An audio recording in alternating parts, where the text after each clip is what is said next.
નક્ષત્ર સુધી સુવર્ણ પ્રાશન સંસ્કાર દર પુણ્ય નક્ષત્ર નિઃશુલ્ક પીવડાવવામાં આવે છે। આજ રોજ આ કેમ્પનું આયોજન ઓસવાલ વેલફેર ચેરિટેબલ ટ્રસ્ટ તથા કેન્સર કાઉન્સિલ તરફથી આયોજન કરવામાં આવેલ છે। તો બધા બાળકોએ લાભ લીધો તે બદલ ધન્યવાદ। મારું નામ કીર્તિકુમાર રતિલાલ દોઢિયા, હું આ ટ્રસ્ટનો ટ્રસ્ટી છું। આભાર।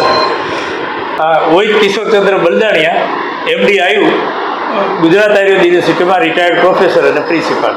સંસ્કૃતિ આર્ય ગુરુકુલમ રાજકોટ તરફથી આજ રોજ 7 જુલાઈના રોજ સુવર્ણ પ્રાસના ટીપા બાળકોને 12 વર્ષ સુધીના બાળકોને પીવડાવવાનો એક કેમ્પ રાખેલ છે, જેના દ્વારા આપણે પ્રાચીન સંહિતા જે સુશ્રુત સંહિતા, કાશ્યપ સંહિતા, એની અંદર રેફરન્સ મળે છે કે આ ટીપા સોનાનો ઘસારો ખાવામાં આવે તો બાળકોને બૌદ્ધિક શક્તિનો વિકાસ થાય, શારીરિક ઇમ્યુનિટી પાવર પણ વધે અને લાંબા ગાળા સુધી પોષણક્ષમ રોગો નથી થતા, એવો અભ્યાસ કરીને તારણ કરવામાં આવ્યું।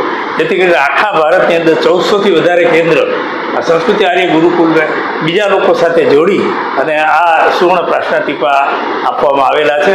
આજરોજ કિરીટભાઈનો આભાર માનું છું કે જેઓએ અહીંયા કાર્યક્રમ રાખ્યો, આયોજક શ્રી ધોળકિયાભાઈનો આભાર માનું છું કે જેમણે આ કાર્યક્રમ રાખ્યો। ભવિષ્યમાં પણ હવે સાથે મળીને આપણે વધુ કાર્ય કરીશું। આભાર।